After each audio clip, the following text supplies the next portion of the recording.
All right, I got this Lipe clutch, rollway clutch for that 5-speed in that 1950 Brockway that I got. And I'm gonna try and rebuild this clutch. I got the book, the service manual on the Type ML rollway clutches, but I can't seem to find part numbers on it anywhere. So I did get this from the Mack Truck Historical Museum on this truck with the serial number, or the VIN number on the truck. And lo and behold, there's the information for the, I don't know if you can see it, but there's a clutch serial number, 14-inch single plate. And I can't quite read this, but model Lipe rollway UPP, I think 205803, I think is the number there. And but there's the clutch serial number is there, so that I can track things down through that release bearing and the disc serial number. So with that information, I'm going to try and see if I can get parts for this.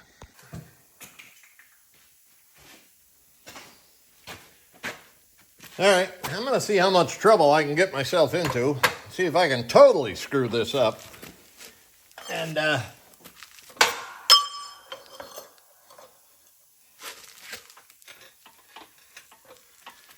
going to pull the pins out of the springs. And the reason I say that is because I don't know if parts are available for this. This is going to be the hardest part, is getting the parts. Taking it apart and putting it back together really isn't that big of a deal, as long as the parts are available. I don't think anything internally is destroyed. So we're just going to compress this spring.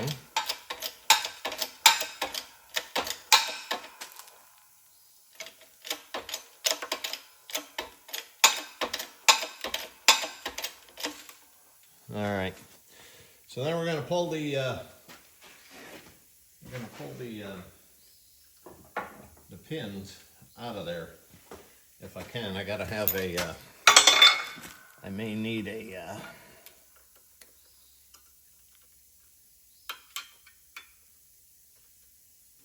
Yeah, I need something to pop them pins out of there, which I will have something here shortly.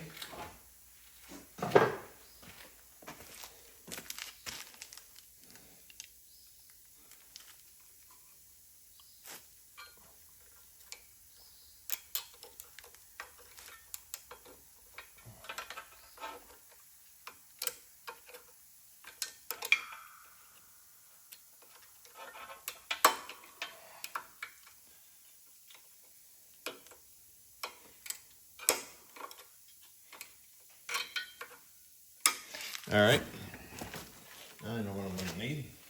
So basically, you just put some pressure on this thing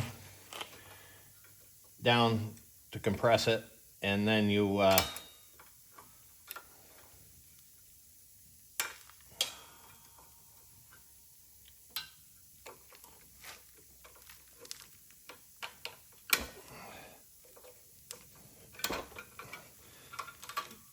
take the little pin out. I'm assuming you can see that. That's what holds get it back away from me here. That's what holds the spring. But it's missing some of them. So missing. Got to go around the back side. So it only had 2 springs holding here. I'm assuming the springs broke a while ago.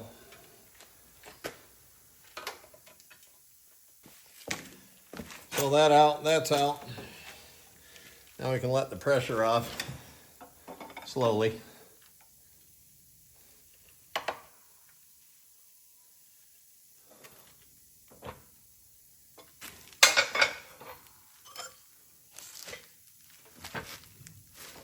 And then the pressure plate stays there. And this is what we have inside there, all these little fingers, and these are ribbed fingers, they call them. So, I'm going to try and locate these these springs, but I'm going to take them off of here, so I don't want to lose track of them. I'll degrease this pressure plate.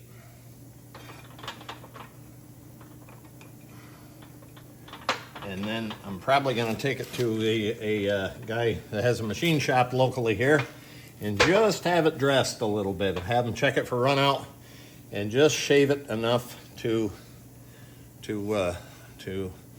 so that it takes 4 springs.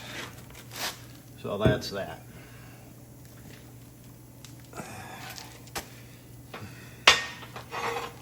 So I don't know if I'm going to go much further here. What I have to do at this point is compress this to get this snap ring out of here. Once that snap ring's out of there, let me get you a little closer here. Maybe, I don't know if this is going to help or not. Once that snap ring is out of there, then you can release, and this comes up. This is a cover. This little piece you see going around here is a cover. There's a little ball bearing on every one of these fingers has a little ball bearing in there. So you got to pick them little ball bearings out and then take all these things out. And then there's another retainer underneath that. There's no reason for me to pull that big spring out of there, that big coil spring that's on the other side.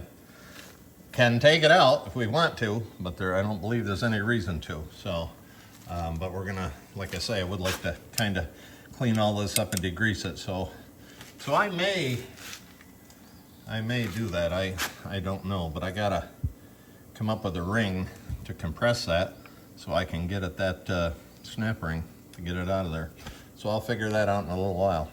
Actually, what I can do is I can put something here to go up, over, and down, and to catch under here, and then push down on the whole thing. That will release that for that snap ring. So, hey, what the hell? What's the worst that can happen? I screw it all up and can't use it, right?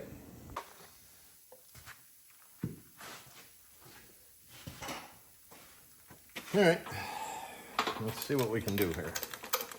See what kind of trouble we can get ourselves into.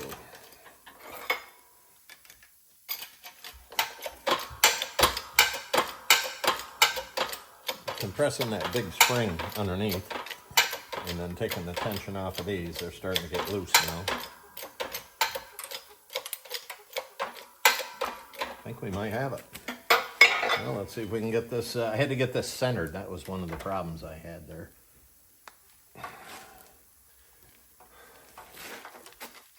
Let's see if we can get the snap ring out.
You're flying here.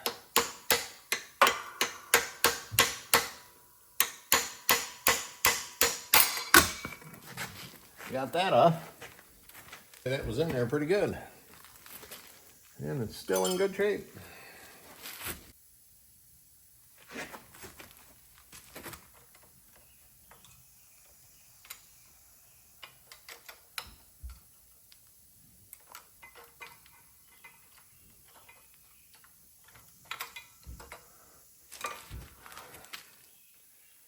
All right, here's the, it's got a couple of things, tabs that go down in the spline there, the milled out thing. And as you can see all the BBs around there, all the little ball bearings.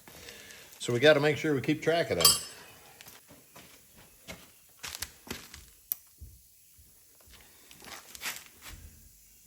Got the little ball bearing out.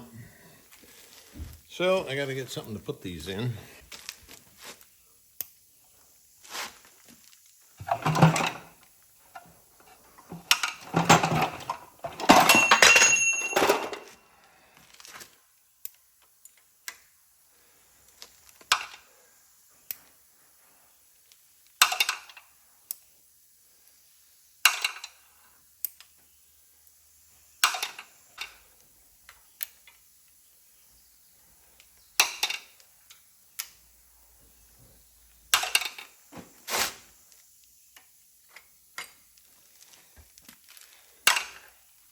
All right, so these aren't in any order, but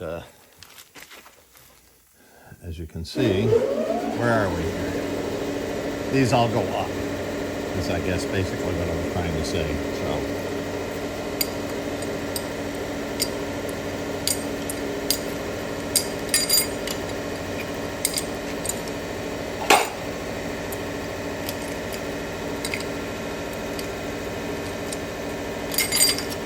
Good thing I don't slip off of there, it'd crush my hand. And then this comes off. So now we're going to slowly, ever so slowly, release the pressure.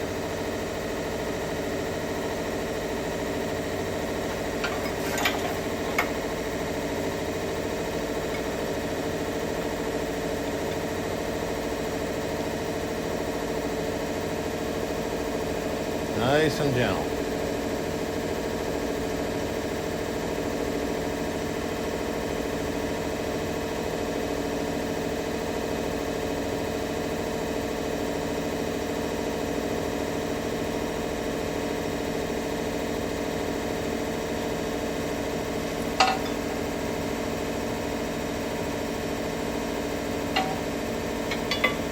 That's what I was afraid of.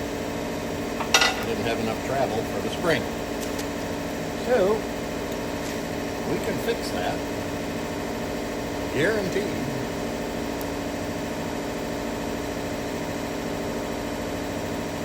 I don't know how much more spring pressure that has, but we may have to reset that.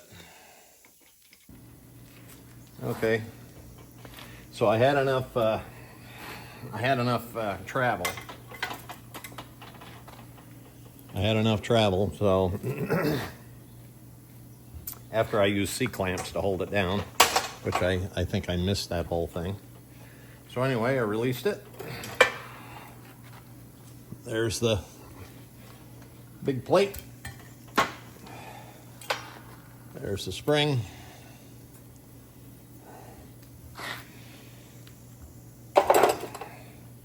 And there's the collar that the throw-up bearing pushes against. So we clean it up. See if I can get the little tiny springs. This whole thing was just over these little springs basically. So because they were broke, or two of them are missing. So we're getting there. We're getting there. And so when I get the parts and get it cleaned up, we'll put it back together. All right, I got these all cleaned up. All these little fingers all cleaned up. This is ready to go. So basically we're going to put that on there. And it says either put the spring in here like this, or I didn't really clean this up, but I'm just going to put it in on top of it like that, upside down. Make sure that she's seated on there. And then I'll set the clutch plate on there, and then we'll press it down. Then I can put these on, I can put the fingers with the ball bearings in them, but there is a grease that goes in here. And before I do that, I gotta find out, or at least there was grease in here. I don't know if they're supposed to be, but you would think there would be with those little ball bearings for them so they don't wear out. Now, my question is, what kind of grease would you put in there? Because as this thing spins, if it's just regular grease, it could throw it out and it go all over the clutch disc. So that's one thing I wanna be sure of before I continue to get this thing back together. All right, I'm working on that Lipe clutch again. Here's the deal I had. I dropped the damn thing. This hit perfectly onto something and it busted the web out of it. So, you know, basically you're kind of screwed. So this is a 14-inch clutch on this thing. So I found a 13-inch clutch, Lipe clutch. So I bought it, complete. Problem is, this isn't as big as this. This is for a 2-inch, 1 3/4 to 2-inch input shaft. This is for an 1.5 inch input shaft. Okay, this is the one that was on the transmission and truck originally. I only have an 1.5 inch input shaft on the transmission that was in this truck, right here. So, basically what we're gonna do, since the physical diameter of this and everything is the same, we're gonna unbolt this, keep the shims. We're gonna take that out, we're gonna clean it up, and then we're gonna put that onto this clutch. Fingers and the ball bearings, and put it all back together, and voila, I got a clutch. But I'm using the main spring, the big spring, this, out of my original one. Now, springs are the same, physical size-wise, okay? But they go by color. I don't know what color this one is. Can't tell. It looks like it's, oh, this was red. Okay. This one was black, or yellow. Black, I think. So, or maybe, I don't know if that's it, or, no, I see black paint right here. So, that was black. There was a black spring. That's a little stiffer than this one here, than this red one. So, all right. So here's that 13-inch clutch. I put it all back together because I had taken this out. What I had done, I don't know if I said this earlier in the video or not. I dropped this and broke it. All right. This is the same diameter as that. I'm sure the 15-inch clutches are the same as well. The difference is the size of this hole. It says this one's for 1 3/4 to 2-inch input shafts. This one's for 1.5 inch or 1.5, but my input shaft is 1.5 inch. However, the thickness of this one is thicker, and the spring on the 14-inch is that goes around here. The 13-inch is smaller, so I can't use the 14-inch spring on the 13-inch adjustment cover. So I put it back together. I'm working on a couple of deals, possibly trading this off for one of these covers, providing it's the right number, C3R-76. And this one's a C3R22. And that one I can't use, but there's a lot of good components in there. That 13-inch, that's brand new. It's never been on a vehicle. And the vehicle, the entire, see these, the outer part is drilled and everything for particular manufacturers. And I have a tag here somewhere that came off of this, and there it is. The pressure plate on this is brand new. There's still the printing on the underside from the factory. Still has the zeros stamped in it where it goes together, where you match it up with the pressure plate. I'm working on a deal trading, because I have no use for this 13-inch Lipe clutch. These things bring $1,400–1,500 at a clutch shop. And that's what I'm dealing with, to see if they got a centerpiece, and I'll swap them the clutch. But if you had a different vehicle you could swap the internals, you couldn't swap this. Well, anyway, back to what I was saying. With the fingers, with a 13-inch, all right, these fingers are gonna set out here further. On a 13-inch, it draws them in closer, so you're not gonna get the leverage on these against the pressure plate that you would have. That's my guess, anyway, that you wouldn't have the leverage. So, and I'm going to look at a couple of, junk trucks. They're basically parts trucks, not too far from me, a couple hours away. I'm gonna go take a look at them and see if I can buy them. If I can, chances are I'll check the clutches to see what they are and what size. They're engine, transmission, everything complete, frames, and a lot of parts, axles and stuff. And I need components for the axles. So, actually, I need 2 push rods for this thing here. This is the front axle, 9,000 pound front axle. These are the push rods. I need 2 of these. I've lost them. I don't know where the hell they are. So in addition to that, I need some components, not much, for the rear brakes, which I'm hoping that these 2 trucks I'm gonna go look at might have. This is the brakes complete with these bars that go cross links. But the components I need, there it is, taken apart. I've got a strap here somewhere. Unless I put it in the... See, this is the problem. I set stuff down, I don't know where it is. Well, anyway, I lost one of these.